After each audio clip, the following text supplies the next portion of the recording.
জান্নাত ও নরক হলো আল্লাহর ন্যায়ের চূড়ান্ত বাস্তবতা। জান্নাত এমন এক স্থান যেখানে শান্তি, আনন্দ ও অসীম সুখের কোনো শেষ নেই। সেখানে সোনার নদী, সুগন্ধি ফুল, স্বর্গীয় অতিথি ও চিরন্তন প্রভুর রহমত অপেক্ষা করছে। জান্নাত সেসব মানুষের জন্য যারা সত্যনিষ্ঠা, দয়া ও সদাচরণে জীবন কাটায়। আর নরক এক ভয়ঙ্কর স্থান, যেখানে পাপী ও অবাধ্য মানুষের জন্য চিরকালের শাস্তি ও অনিশ্চয় অপেক্ষা করছে। ছোট ছোট কাজ, সদকা, দোয়া, নামাজ এবং ভ্রষ্ট পথ ত্যাগ, এগুলোই আমাদের চূড়ান্ত গন্তব্য ঠিক করে।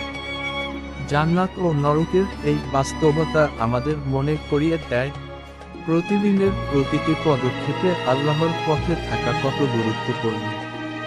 এই জীবন হলো প্রস্তুতির মঞ্চ, সঠিক পথ বেছে নাও, যেন চূড়ান্ত শান্তি ও আনন্দের পথ তোমার হয়ে যায়।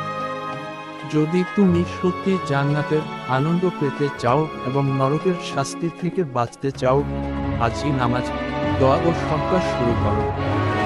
আমাদের চ্যানেলটি সাবস্ক্রাইব করো, আরও প্রেরণামূলক ইসলামিক ভিডিওর জন্য লাইক ও শেয়ার করতে ভুলো না।